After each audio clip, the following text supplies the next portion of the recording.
I see. I got it now. I found it.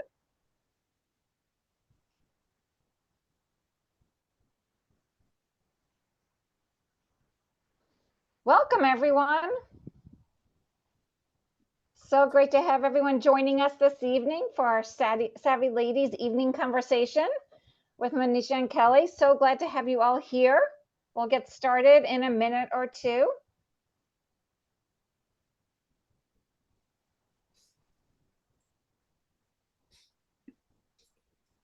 It's great to see everyone tonight.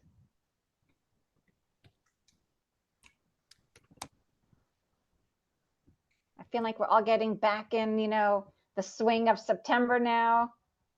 A great response to this discussion this evening. It's going to be really terrific.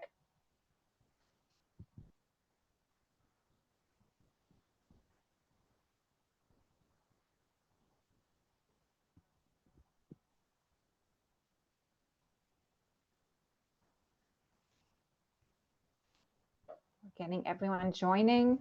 Everyone get comfortable. Grab your water.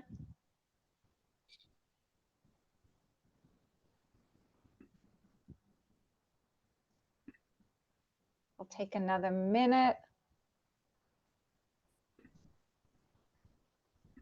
So I'm Judy Herbst.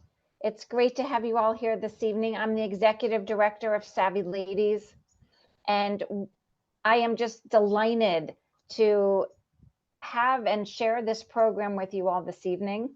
It's the kickoff of our fall season. So many great programs that we have done.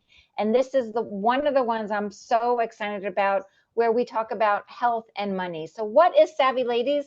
Let me take a moment to really introduce you all again to Savvy Ladies, and share with you all what we've been doing over the last year. We've really been connecting more and more women every day on our free financial helpline. So feel very comfortable if you have any personal financial questions following this or during this to go to the helpline. I'll drop the link into the chat.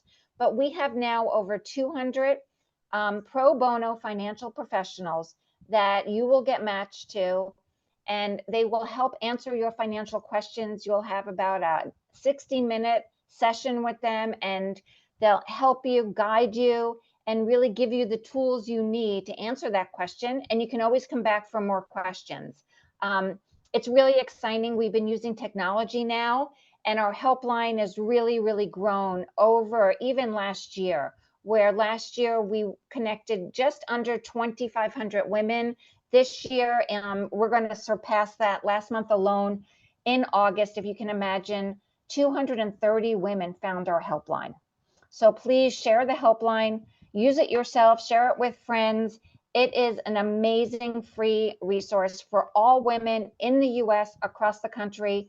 We don't ask, there's no everyone needs advice, regardless of how much you make, regardless of what you're doing, regardless of your background.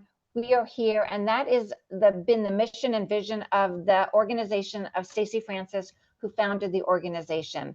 So please do visit us and continue to take advantage of our free resources and our programs like we have tonight. So tonight, it is really, I'm thrilled, my pleasure to have both Manisha and Kelly here tonight with Savvy Ladies. And we're going to explore why people fall into overworking themselves and what those risks might be. And what does it mean about work addiction? What influences us as a society and women particularly? And what does it mean? We talk about financial well-being, financial health, financial confidence. I think we're going to learn exactly what that means from Manisha tonight. And what is enough? Manisha has written a new book, and really getting lots of traction, lots of coverage, and she will share her own story with us. A moment to introduce Manisha Thakor. She's been a supporter of Savvy Ladies since I joined Savvy Ladies, and she's become such a dear friend because she is that sort of person. She looks for the joy in helping everyone, and she created and runs her own business, and she's used the name MoneyZen for her company. And that is the name of her new book.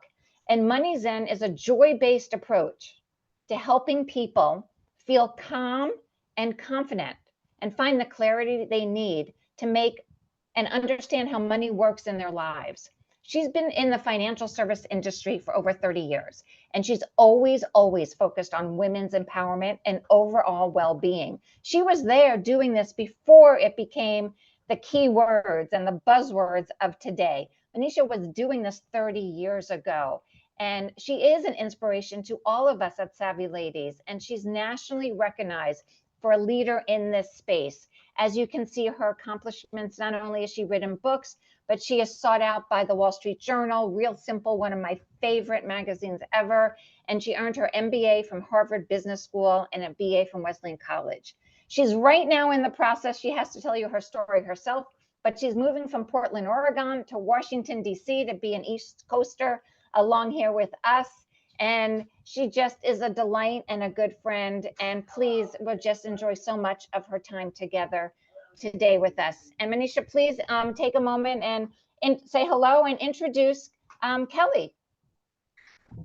Judy, thank you so much for having me. And just one quick housekeeping thing. I'm going to pass the baton back to you for admitting people into the room. Yes. And I am so excited that we're going to be having this conversation with a dear friend of mine who I feel like, well, not 30 years, it feels like it's been at least a decade that we've known each other.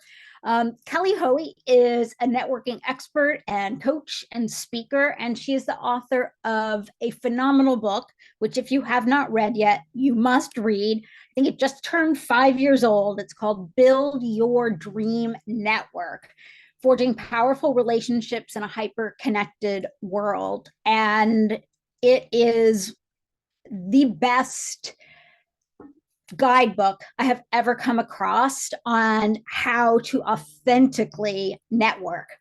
And Kelly is currently working on her second book, which focuses on the unique networks for women and what we need for career success. And Kelly is always up to the most fascinating things. She's interviewed the Prime Minister of Aruba for a feature in the New York Times. She launched a speaker series with the Apple Store in New York City. She has actually dined with Malala, and these and all sorts of other unexpected career opportunities, as she will note, are a direct result of building a network. So I asked Kelly if she would come join us tonight to moderate this conversation about my new book, MoneyZen, The Secret to Finding Your Enough. And Kelly and I love for things to be interactive. So by all means, as you go along, type things in the chat. If you like what other people are saying, don't hesitate to respond. Both Judy and Kelly will be keeping an eye on it so that if there are pertinent questions for that time, we'll jump right in. Otherwise, we can take additional ones at the end. So without further ado, I'm going to pass it over to Kelly to start our virtual fireside chat.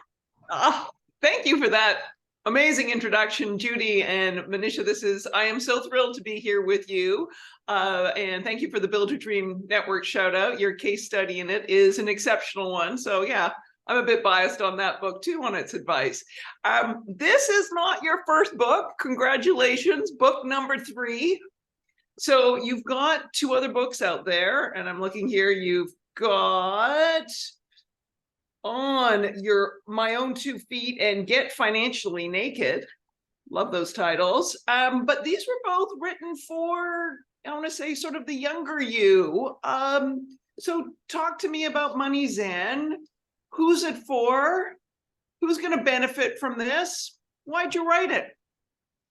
So my first 2 books are financial primers for women in their 20s, 30s, maybe into your early 40s. And I wrote those with a dear girlfriend of mine from business school when we got out of business school and realized so many of our crazy smart female friends were asking us the same basic personal finance questions. And so we thought, well, heck, let's just write a short basic primer on 90% of what a woman needs to know in the first couple decades of her career about personal finance.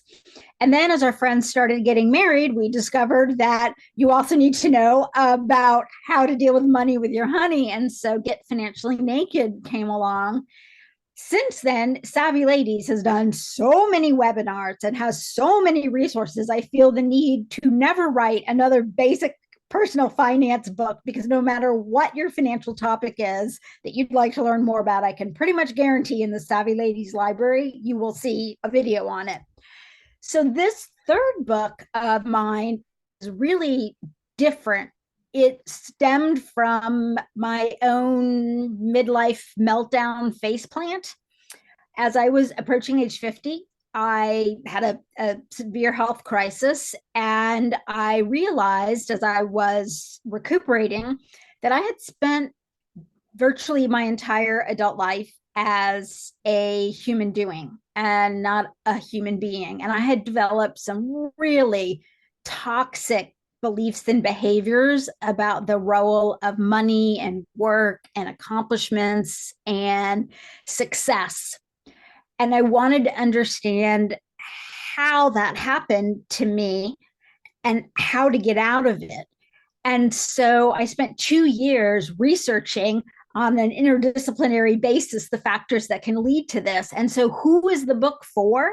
This book is for anybody who can identify with that feeling of no matter how much I earn or how many accomplishments I achieve, how much praise I receive. It's never enough. Like I'm not quite there yet. I'm never enough.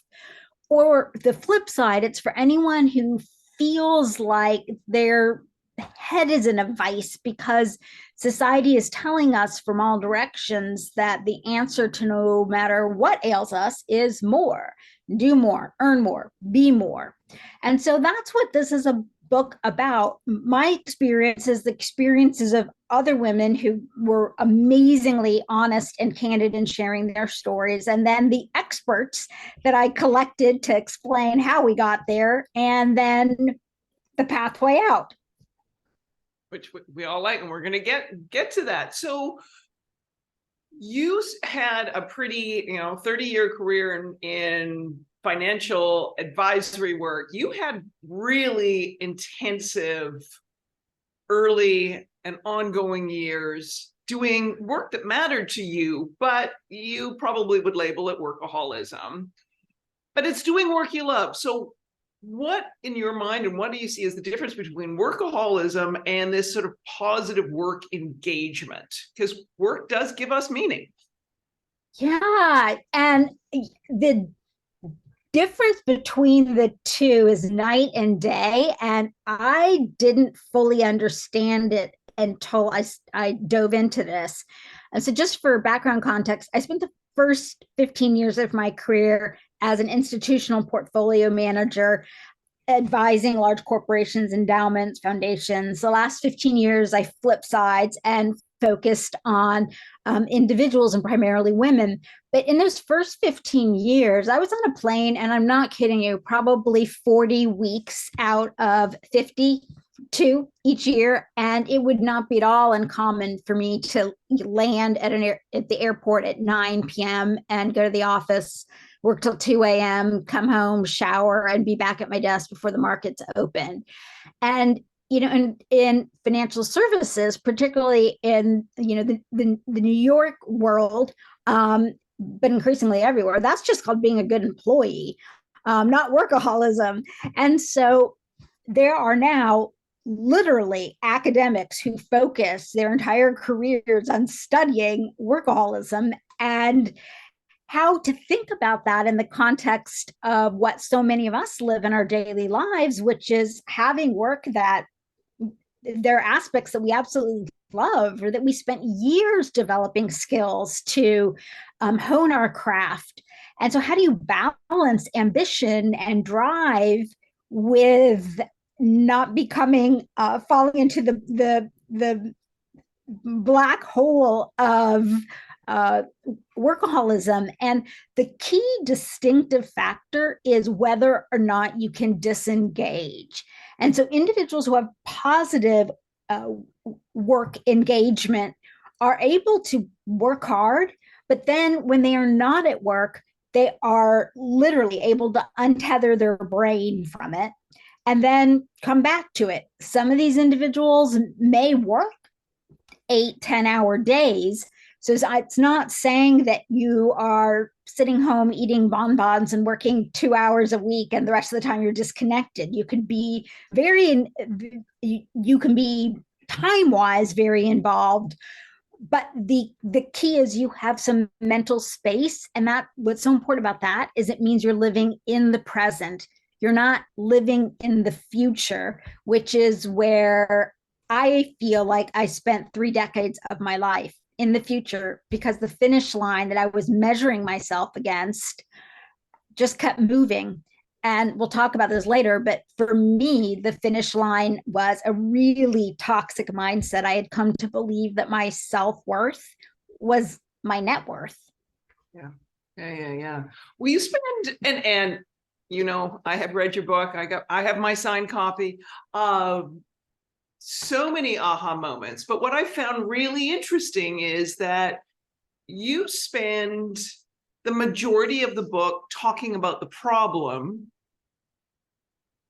and then you hit us over the head with the solution. But why did you write the book that way? Why was it so important to really delve into what the problem was with the research and the stories and your own experience? You know, there's a saying that says the only way out is through. And when it comes to having destructive beliefs or behaviors around money, work, success, accomplishments, what I found was that there were 4 broad, distinct, but also related causes to the development of this mindset. And the proportions in each one of those 4 buckets will vary from person to person. It's highly unique, and it may vary from stage to stage in our life.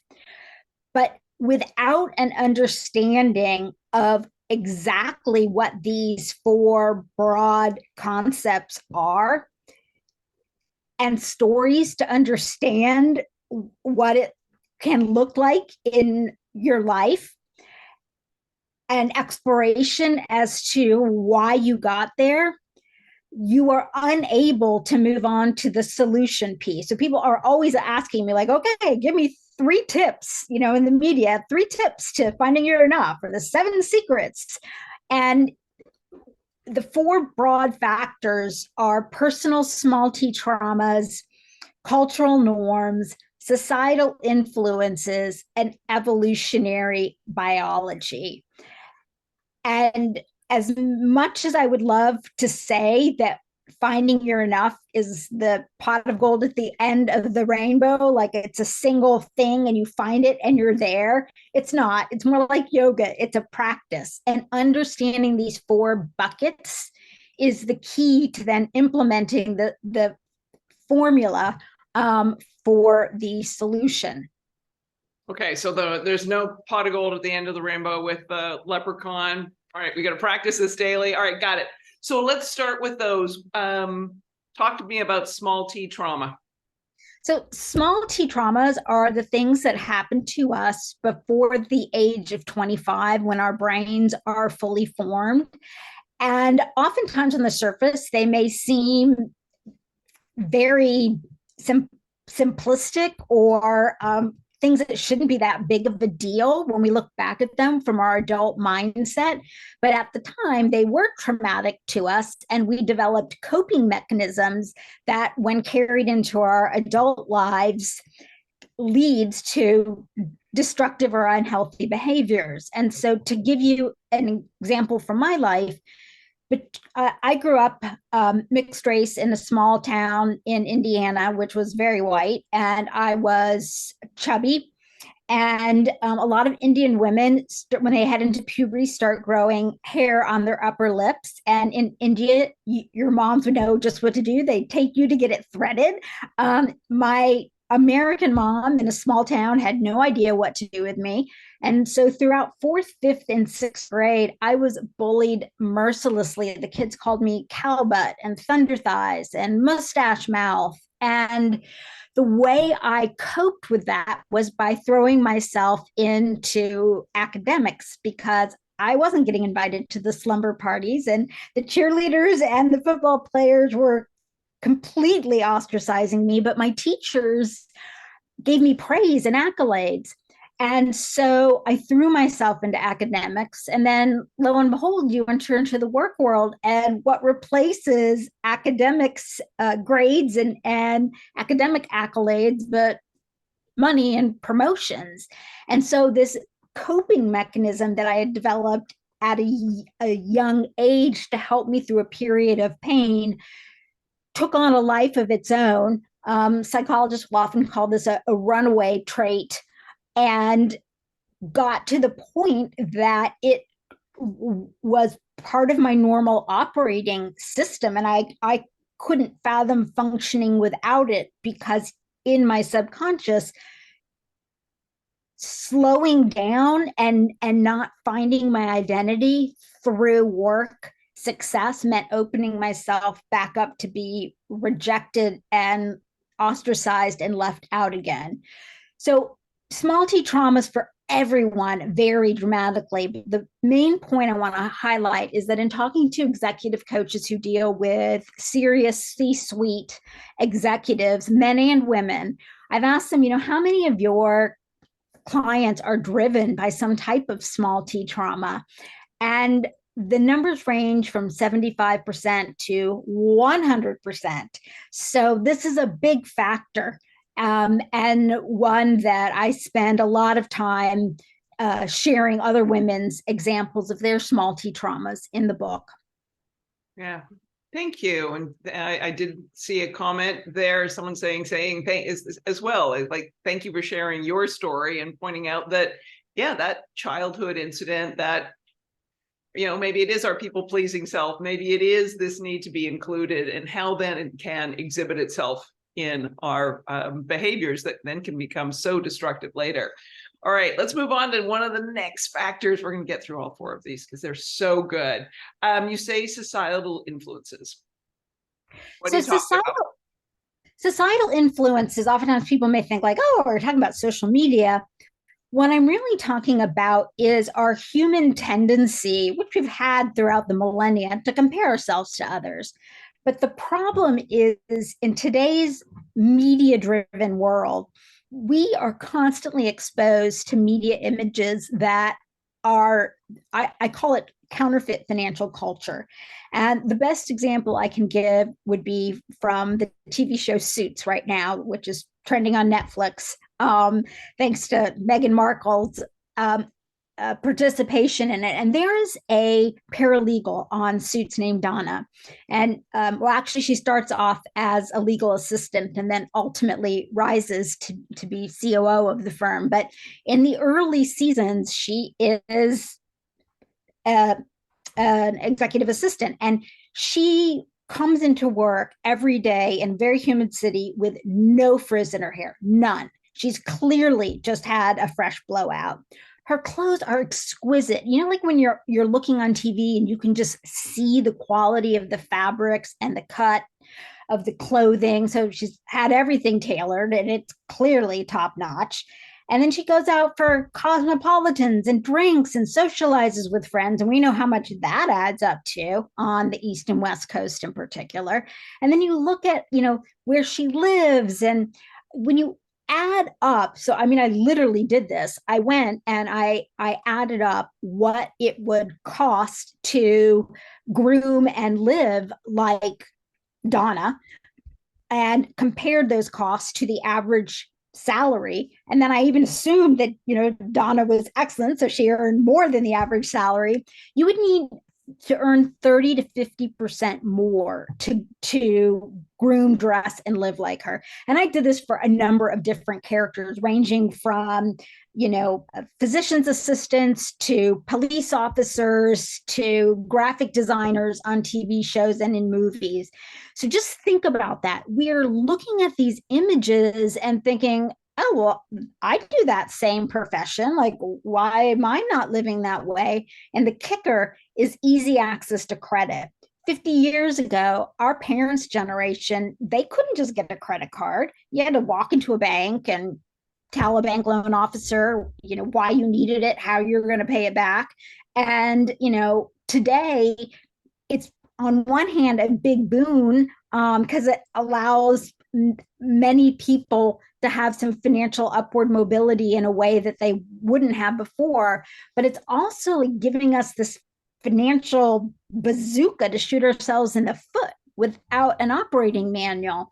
And so when you're looking around at people and you're thinking, how can they do that? We don't know whether they're able to pay for that in cash or whether they have that because it's they've purchased it through debt.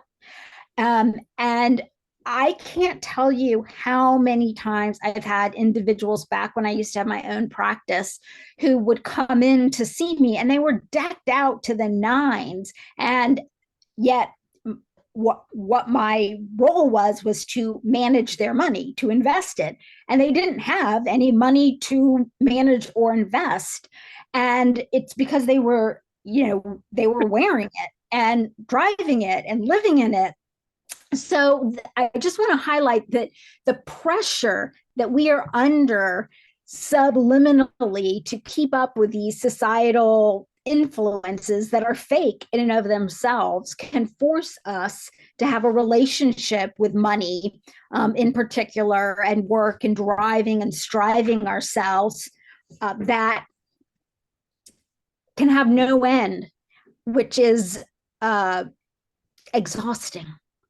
Oh, well, so well said and so well put. Absolutely exhausting because you just stay on that hamster wheel and you've got to earn more. And from my own years as a lawyer and then in legal development, I'm going to say those all-nighters, I never looked as good as any of those women on TV practicing law. And if anyone had a camera in my office, you would have seen how boring that practice really was. It would have never made a TV show. It would be that meditation you'd watch to fall asleep. Let's talk about the cultural norms and how those can affect your path to being MoneyZen. How does that, what are you talking about there and how does that play into all of this? When I talk to cultural norms, what I'm speaking to is this multi-decade trend we've gone through from looking at our work as a job to shifting it to a career. And now we're supposed to have callings. And Derek Thompson is a writer for The Atlantic. And if you're interested in this, his articles on this subject are phenomenal. But what he talks about is how we worship at the altar of workism. And in years past, whether it was through religious organizations or through community groups, we came together as community and collective family, if you will, in a variety of different ways. Today, we do it so often through the office.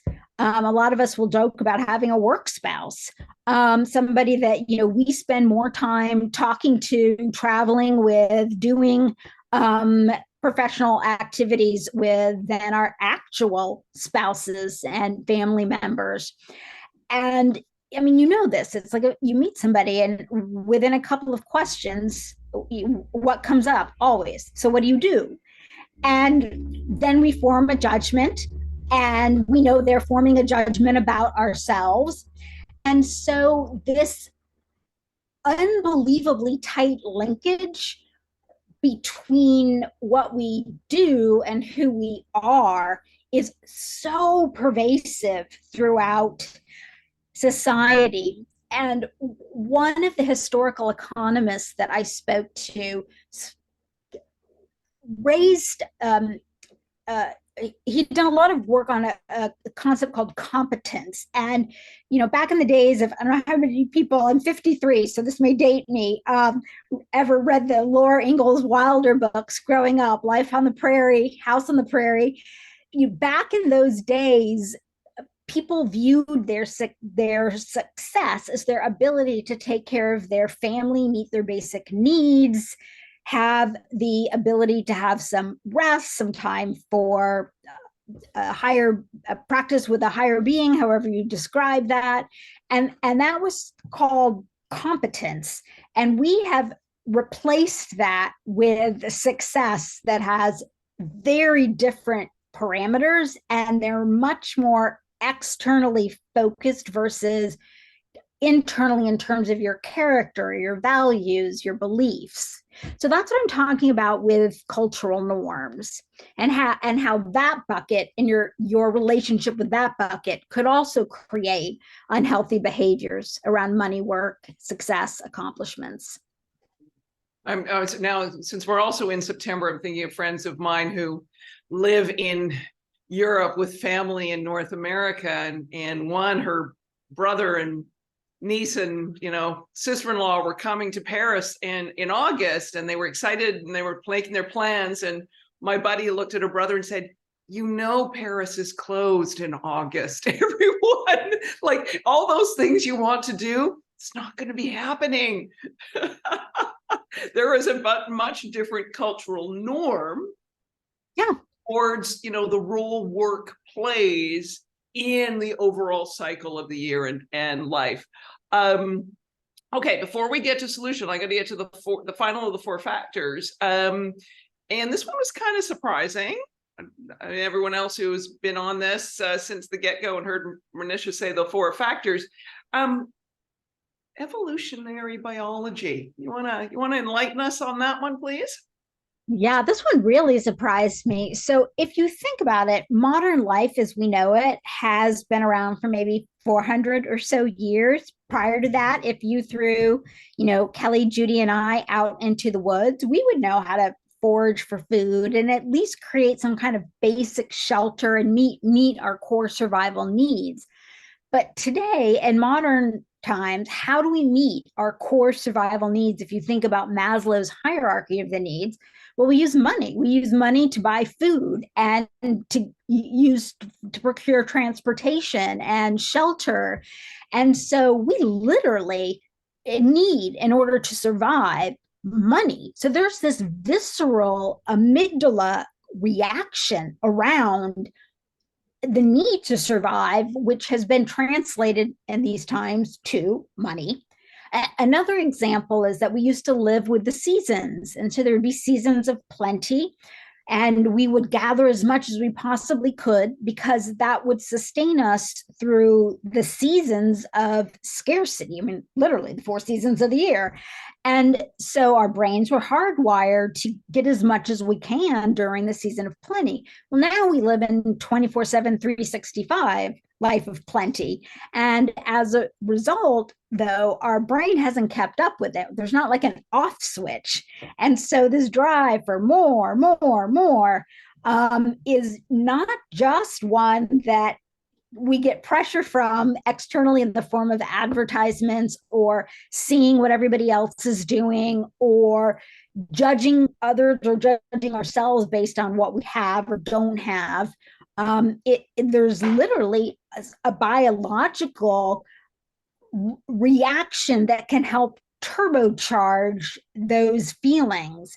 And so if I pull it all together, those 4 factors, personal small t traumas, cultural norms, societal influences, and evolutionary biology, and I apply it in my life, basically what happened to me was that, and it's not this clean, but I was able to pull out how childhood pains and hurts push me to behave a certain way. And then in the Indian culture in particular, there's a big emphasis on education and, every Indian parent wants their kid to be a doctor. I tried that, didn't work out so well, couldn't make it through organic chemistry, but there's just pressure, societal pressure to parents want to be very proud and tell what their child does. And being a writer or a podcaster is not the appropriate answer. So there's those cultural norms that I was facing. And then the societal influences, and they're all different for all of us, but working in finance, people are looking at, the women were all checking out the bottom of each other's shoes. Are they red? Are they really Louboutins? And what handbag we're carrying and all of that. And it's so easy to get caught up in feeling lesser than when other people have things. I definitely felt that way. And then the final piece, this biological imperative, sort of pulls it all together, and it's like jet fuel. And I want to emphasize that in the book, I am remarkably candid. I thank God I don't work for a large corporation, because they would fire me for having been so honest about the things that I share in there. But I do it because I want people to see how those 4 key buckets come together in each of our lives, and the clues to unraveling why we may feel that our self-worth is equal to our net worth. Or a yoga instructor told me her self-worth is defined by the number of students in her class and the number of private lessons she's asked to teach. An academic told me her self-worth was tied to the number of papers she wrote and how often they were cited in other articles. So your self-worth equals question mark. If that question mark is not a healthy answer, the clues to finding out how you got there are in those 4 buckets. And that's why I spend so much of the book examining the research about those influences. And I don't want anyone watching this to feel intimidated. This was just such, for me, like such a eye-opening, and because of your storytelling, because of your writing style, this was just your distilling of all this research woven in there with the stories. It was just such an enlightening read, and so many, you could see all the pages I've tagged and flagged and all the rest of it. So such an amazing read and enlightening. So not like feeling like you're reading an academic paper, but it's got all that deep research and experience behind it. All right. So we've identified these 4 buckets. You've talked about some of the ways that you found yourself falling into these. Let's turn to the solution. Can money make you happy? What is MoneyZen? Yeah. So I don't know how many of you have heard this stat, but for a long time, newspapers and magazines have quoted a study from about a decade ago that says $75,000 is the amount at which a person achieves happiness, and earnings beyond that don't materially make you happier. And anybody living on the East or West Coast was immediately rolling their eyes at that number. Try raising a family on that. But the underlying premise was brought back up with some recent research out of Penn and Princeton. And they found that, yeah, actually the study is wrong, but it's not wrong for the reasons we might have thought, that number $75,000 was too low. It's wrong because there is some number, and it's different for every one of us, that constitutes financial health and a place where we can meet our core needs with ease and not stress. And earning money beyond that point will not increase our happiness unless it happens on a base of emotional well-being. And so in my case, I spent so much of my adult life chasing after financial health, which is a virtuous thing, right? You want to not be stressed around money, but I ended up emotionally bankrupt. I am divorced and childless, both of which are a direct result of my obsession with work.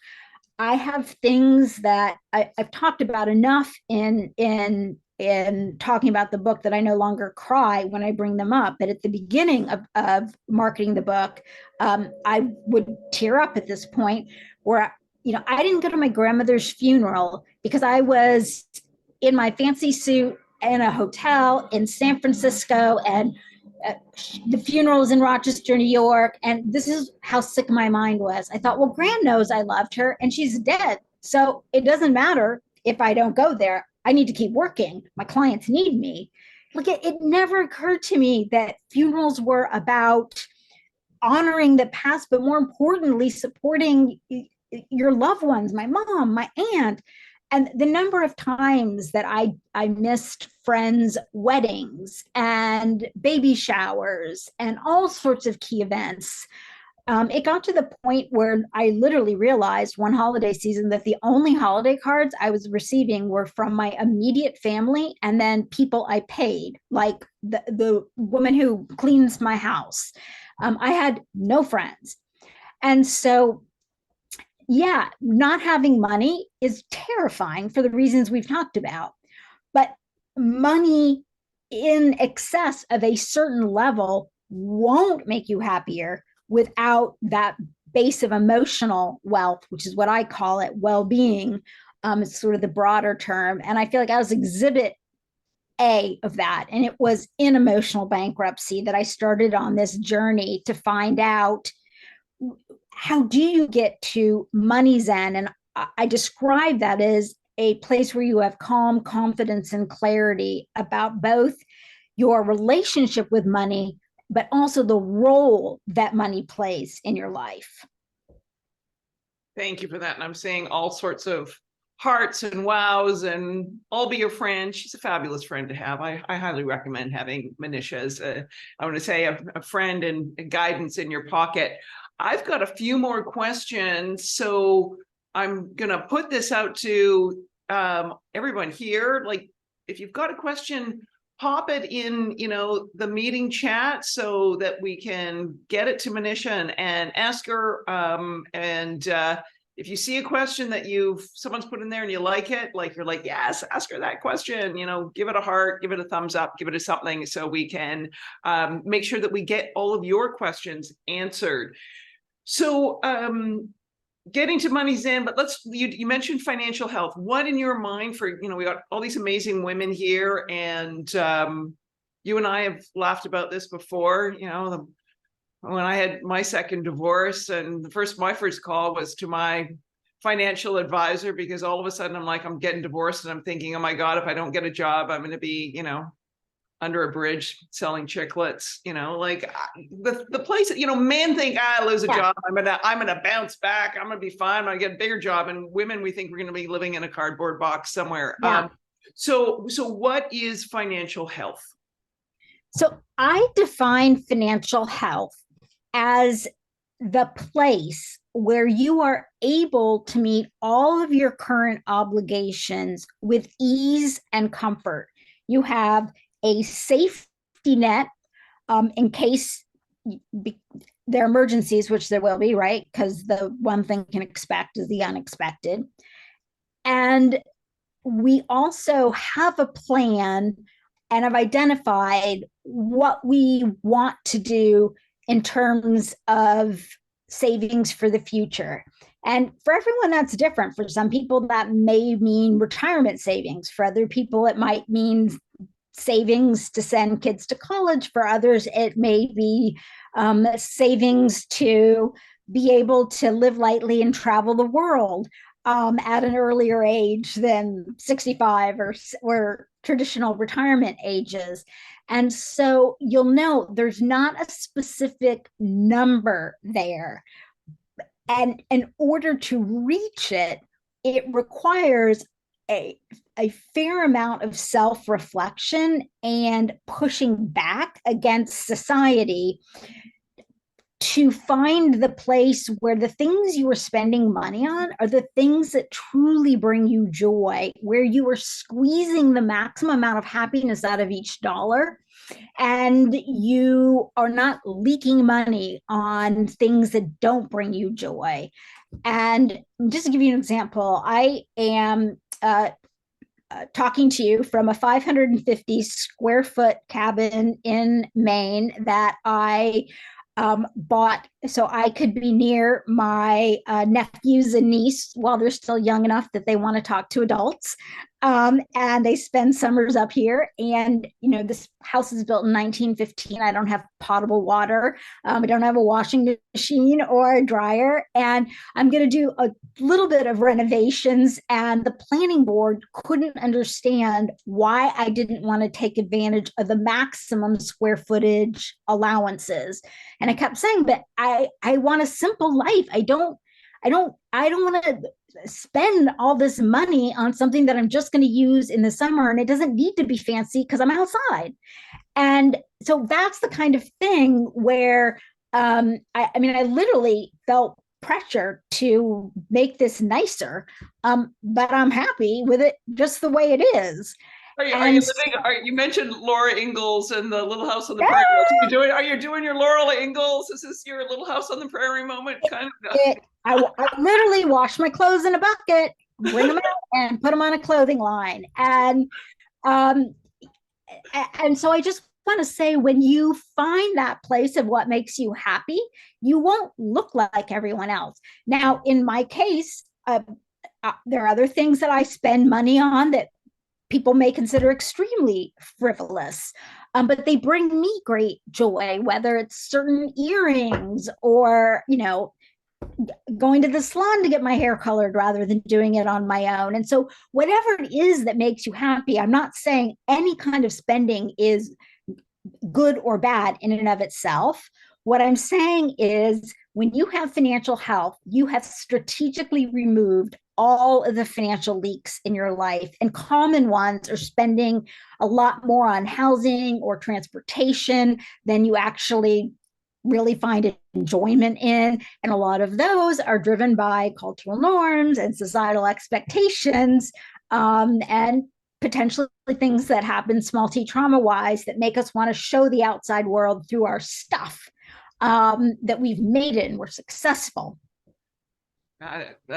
Well, the flip side to the financial health is emotional wealth. Now, that some people might be like, well, that's like cute. You've got both sides there. But what do you mean? This is not just some squishy, like fluffy little term. What is emotional wealth? So emotional wealth are the things that make your heart sing. And for me, when I first started to explore this concept, it was like a foreign language. I literally could not think of anything that I liked to do. Like, for me, it was work.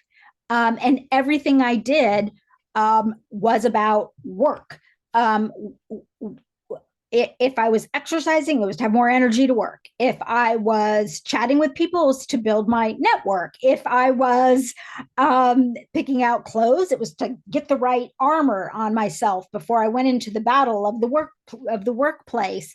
And so I found a number of different ways to help people excavate what emotional wealth means to them.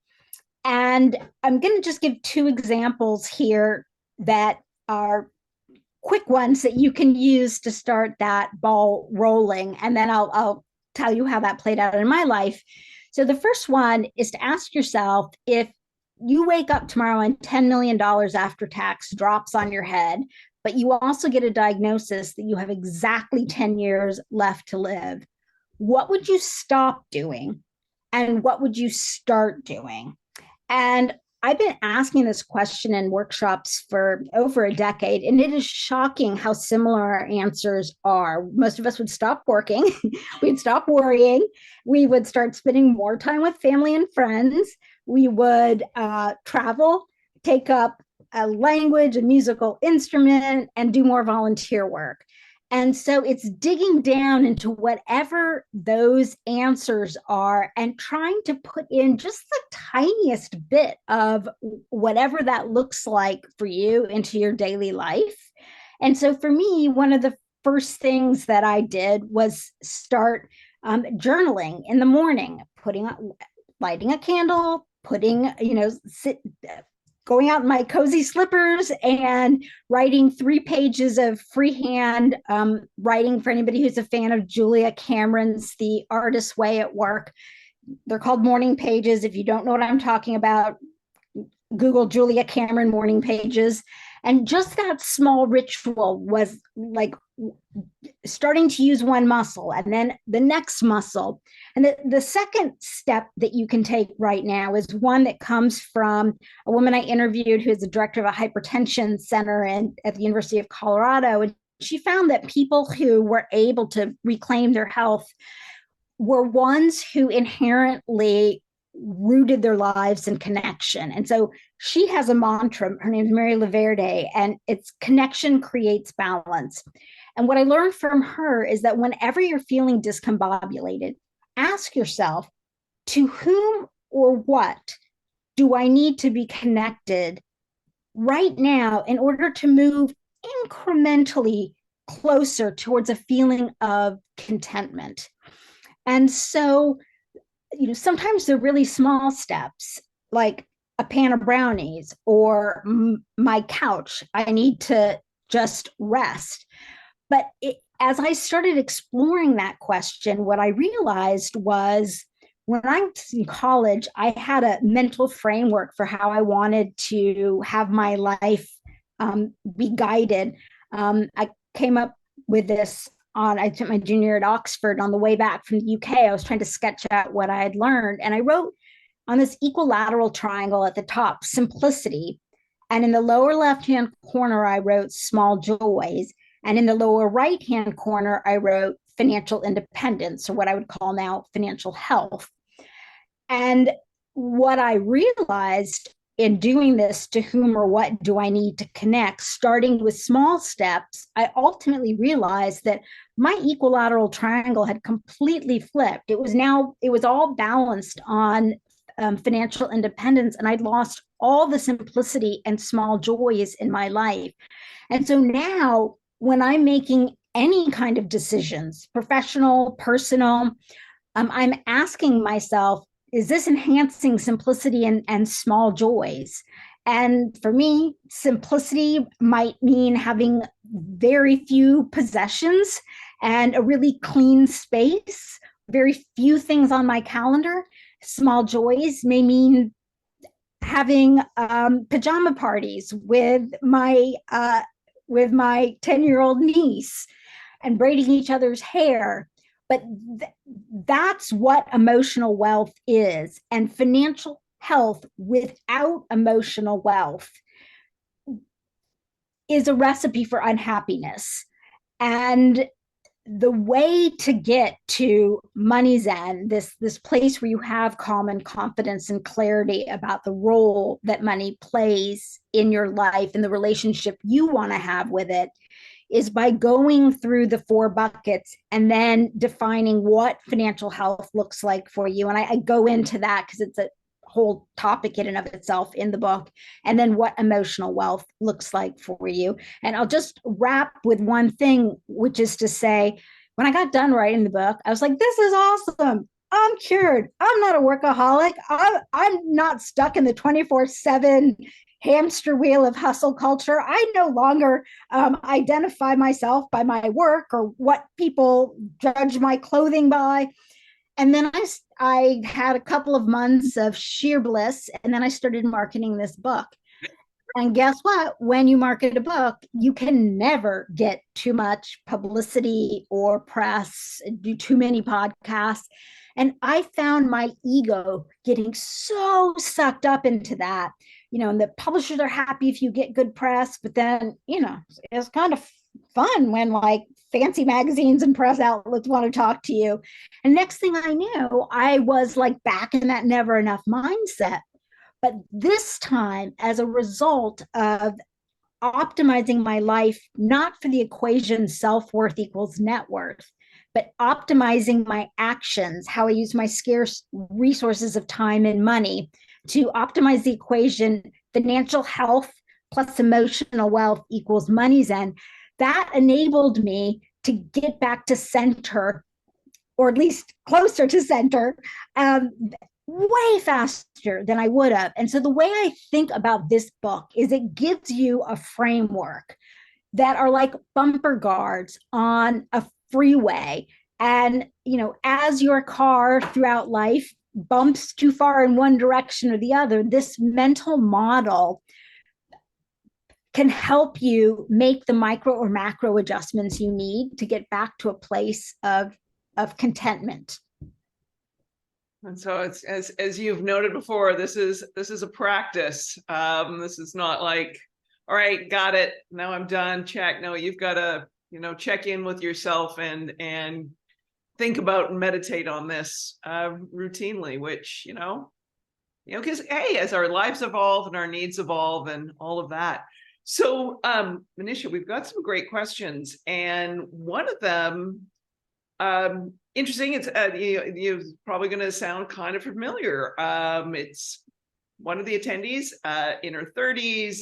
She's working a lot. She's decided to study for a second master's so that she can elevate her job.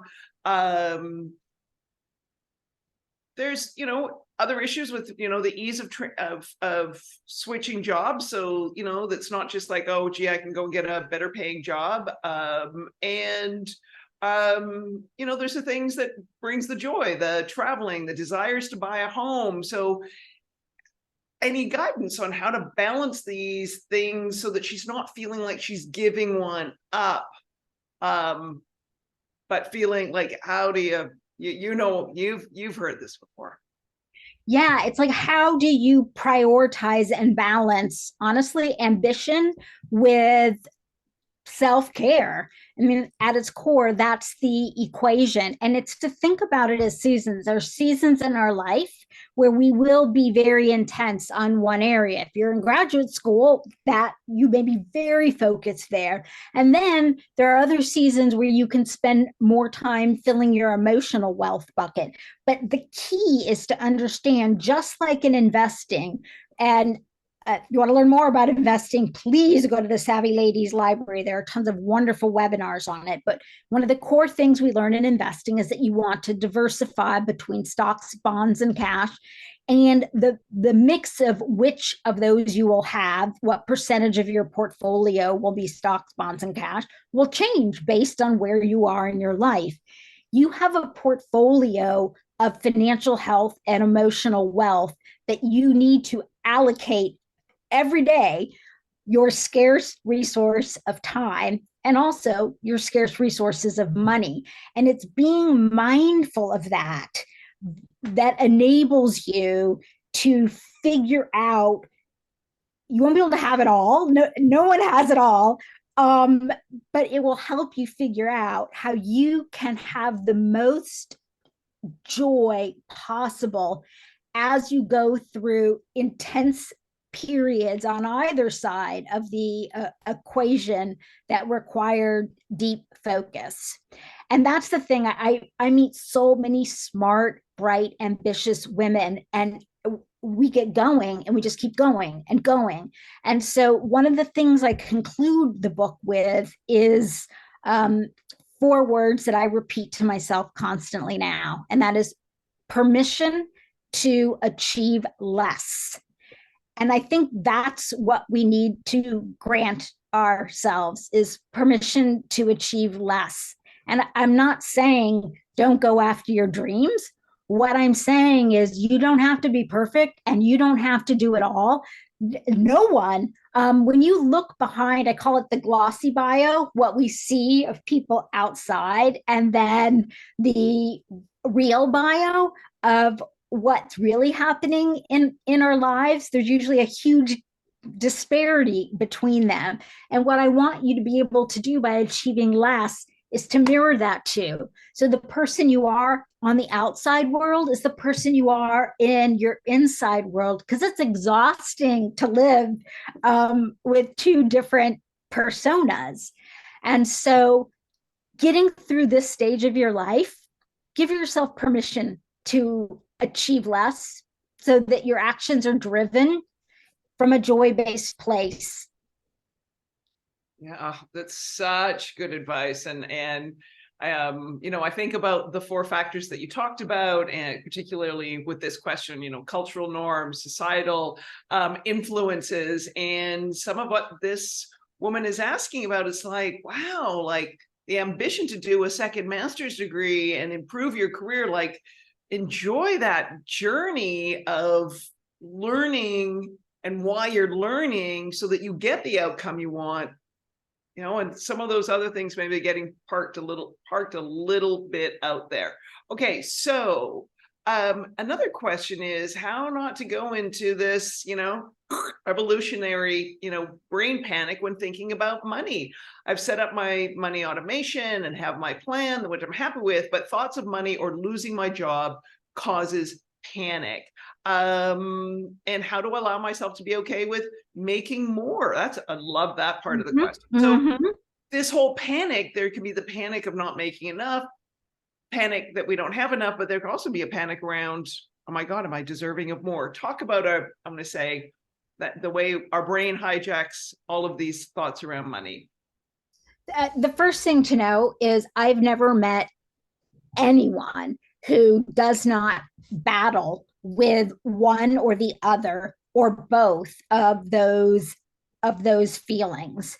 The terror of not having enough money, going back to evolutionary biology, makes sense when you think about the fact that most of us can't fend for ourselves to get food and shelter without spending money. And then also so much of our identities come from things that require money to have. And I'm not talking simply about, I'm not referring necessarily to frivolous things. I'm talking about, our educations or, the things that we do to invest in new skills at work. They cost money. And so if you don't have it, it's really stressful. On the flip side, many of us women are earning more than our partners. And Farnoosh Torabi, who's a wonderful financial educator and spokesperson and journalist, she's written several wonderful books, but one I highly recommend. It's called When She Earns More. And it talks about that dynamic, both when you're earning more, and that can be, you can have feelings of guilt around that, whether it's because you make more because your industry pays more than other industries. I felt very guilty about that for a long time. I mean, my mom is retired now, but she's a teacher, and I'd make in a month in my heyday what she would make in a year. And I look at all the lives she influenced. And back when I was in the corporate side of my career, I wasn't making anybody's life better. And so I felt a lot of guilt about that. And so I recommend reading a book called Your Money or Your Life by Vicki Robin. If you're struggling with I call it the bag lady syndrome, which I have too, even though I run my numbers 6 ways to Sunday and I know I'm financially healthy. Your Money or Your Life will give you a wonderful perspective of how to let go of that fear. And then Farnoosh's book, When She Earns More, can help on that other end. There's an absolutely fabulous question here. Tips for those who work in a chaotic industry like entertainment, where it feels like you have to hustle every minute. You aren't working just to secure more work. And that, and that's, I think of like the gig economy, and where there are a lot of people with creatives who, you mentioned your mom, a teacher. There's a lot of industries where, the talent isn't valued at the same, but there's also this other that you've got to keep hustling all the time to build a portfolio that, you know, you hope you get to be, what was it? There was a great podcast I was listening to on success. And it's like a professor who is studying, you know, people who are more than one hit wonders, you know, like there's what it takes to get that sustained success. But, you know, understanding that the Bruce Springsteens or the Beyoncés or, you know, the Taylor Swift, they're the 1% of the 1% who have more than a one hit wonder. But yeah, what guidance would you have for someone who's like in one of those chaotic industries where they're always having to hustle? Actually, watching Taylor Swift's biopic Miss Americana lends a lot of interesting light on this subject. First of all, she talks about not feeling enough, not feeling good enough, feeling the pressure to constantly reinvent herself and be something new. And so even people who on the surface, you know, look like they've got all of this, it's a wonderful example of this very human struggle. And what I would say is the research is absolute on this. If we do not have time and space in our brains to percolate, we will not come up with truly innovative breakthrough ideas. And so the way you move your career forward, in whether it's in the corporate world or as an entrepreneur or as a creative and you're building a portfolio, it's quality over quantity. Society does not tell us that. Society is saying it's more, it's more, it's more. What I'm saying is that's not it. And the data backs it up. Give yourself permission to achieve less, have that mental space, and you will come up with ideas for how to move things forward in significantly more effective and efficient and often joyful ways. Okay. So someone asked, what advice would you give to someone who was out of the workforce due to caregiving for extended period of time and now have to sort of play financial catch up? Yeah. So many of us are in that position.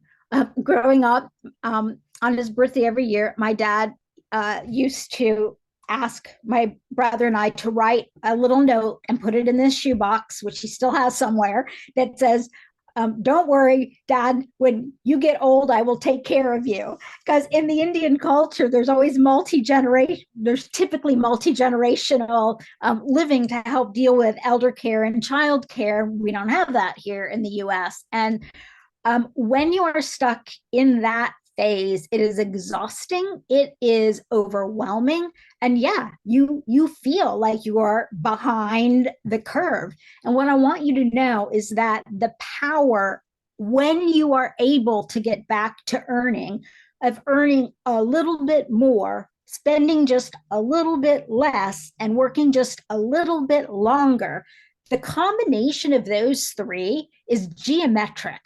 And so call the Savvy Ladies helpline, please, if you feel like you're in this place and you want a more structured game plan for how to make yourself feel that, well, not how to make yourself feel, how to be taking the steps that are best for your situation to get back to where you want to be. But the most important thing I want you to know is I can't tell you how many of my friends, kind of mid 50s to early 60s, are in exactly that position, and we don't talk about it with each other. And so we think we're the only one, and we feel like we have a gigantic, scarlet L on our forehead. But this is an enormously the sandwich generation. I mean, that's what they're calling us. Yeah. This, and this great question. I think it's a great question. These are all great questions. Great question here. Tendi asked, what if we already know how important the emotional wealth is and have been working on that and know the importance of work-life balance, but are having trouble finding the right career path, financial health that will keep that balance? Yeah. So the the difficult part of this is that oftentimes the puzzle pieces come together in a way that result in an image that doesn't look like anything people in your life or even you in your own head would ever have described in the past as appropriate or successful. I'll just give you it's not an exact example, but so I went to Harvard Business School. Like at Harvard, everybody wants to become the CEO of like some huge major company. And the guy who sat in the row in front of me, we had assigned seats our whole first year. His name's Andy Jassy, and he is now the CEO of Amazon. And I remember when that happened, I just felt this like gut punch, like, oh, what is wrong with me? Like how did I so fall off the ladder and fall so far behind? And I had to remind myself, like, wait a minute, I hate managing people. I am a profound introvert and I need to sleep 9 hours a night, completely incompatible with running a large company. I'm like I'm like a lone wolf. And so my career has been a lone wolf career. And I've had a portfolio where there have been times when I've earned a very healthy income, and there have been times where I earn in a year what I would have earned, in a previous job in 3 months. And so I've had wide disparities in my income as I thought about my career portfolio, which has not been a straight line. And so what I encourage you to do is step in the direction that you want to go with the understanding that the trade-off may be for a period in time that you have to engage in more what I call joy-based spending. And I go into it in detail in the book about this process of not budgeting, but of squeezing the most joy out of your money by eliminating financial leaks. Those are the steps that you take in order to ultimately create that career portfolio. But you also have to make peace ego-wise. I mean, it was really hard for me. And a number of my girlfriends right now are getting promoted to president or CEO of various different financial firms. And I look at that and my initial reaction is to judge myself against that. And then I have to turn it inwards and say, well, who am I? What's important to me? What do I want to contribute in my own way, given my limitations and interests to the world? And am I on that path? And when I'm not, then I will flip and do something slightly different career-wise that may look odd to others, but feel good to me. And so that's how I would suggest approaching it. It's such great advice, because there's so much, like, if we can get clear on what matters to us, what our values are, where we have the, when something is triggered, and sort of understanding what that is, then there's you start enjoying the career journey and realizing it is not linear, it is not lockstep, it does not move in a smooth line. I think of it more like, like a spiral. Like we'll be like, oh, am I here again? Oh no, we're just spiraling up to whatever the next thing is. But we can really stay present in the journey, which is when we'll see the signs and the signals of when we're pursuing the things that are bringing us the financial health, the emotional wealth, and can enjoy all of that. So yeah, I think if we're still too worried on where we're going, and if we're doing the right things, we're missing the signs and the signals of getting to the right place. And let me just say, Pivot by Jenny Blake. It's both a podcast, but originally a book. Pivot is a wonderful guide map for addressing exactly this question. Yeah, this is like all so good. So some people are asking about the what do you need to be more connected to move closer to that feeling of contentment? Mm-hmm. So for everybody, it's different, and it can be different and at different stages. So one woman I interviewed told me she gets her energy from helping other people. And so the volunteer work that she or her contributions from a charitable standpoint had been predominantly financial because she was working so much. And so she needed to make some time to do face to like eyeball to eyeball on the ground helping of other people. Her schedule was chaotic, so it was difficult for her to commit to an ongoing local program. And so she just let her friends know, if you've got sons or daughters who are looking for help with her particular area of expertise, which was web design, send them to me. I will teach them, I will talk to them. And so that's how she needed to connect. I needed to connect by being closer to family, ultimately, I realized. And so that's why I made this decision to move from the West Coast to the East Coast, where my whole family is. But also sometimes it's small things. Like for me, sometimes it's just, I feel like I'm hyperventilating. I have too much to do. I feel there's not enough time to do it. And I'm sucking at it all. And what I really need is just to sit outside in some fresh air for 10 minutes and feel sunshine. And so it will be small things or it will be big things, but you will know that it's the right thing when you have that exhale feeling. And sometimes it requires money to do those things, and sometimes they're completely free.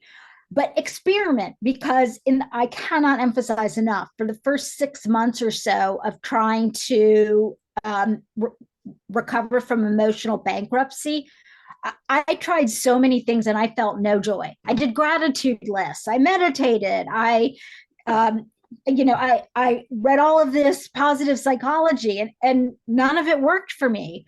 And the first thing that kind of helped me get out of it was I happened to love reading gossip about the British royal family, and doing it while sitting in independent third wave coffee houses. So that's what I connected with. So that just gives you kind of a sense of the range. And again, give yourself permission to try and be like, no, wasn't that. I love it.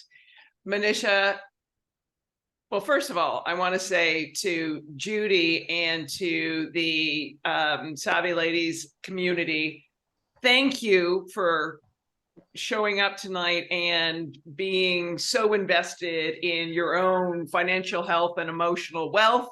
I want to say thank you, Manisha, for writing this incredible book.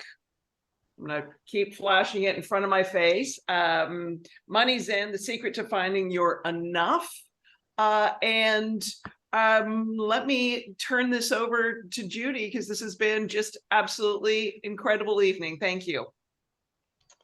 Well, thank you, everyone. Thank you both for such an amazing conversation tonight. I really think it got us, everyone, thinking of, and I loved how you ended it, saying try different things, and it may not work, and try to find that joy. And in some cases, I think you also said, it's okay to love work, because you need to pay for everything, and and find that work balance. And I like how you started with disengage from work and start that way, so you can figure it out. So such great insight. This is recorded for everyone. We will be sending the recording out with links to the book. And I know there's some workbooks and worksheets, and both Manisha and Kelly are available further if you have questions, if you want to reach out to them. We will send you that contact information. And of course, the Savvy Ladies Helpline and our programs and webinars in our library is available 24/7 online. We're virtual. You can submit a question to figure out that budget, to figure out how to pay down that debt you have, so you can then find the joys to help yourself live the life that you want to live. Thank you, everyone. Have a lovely, lovely evening. Thanks, everyone.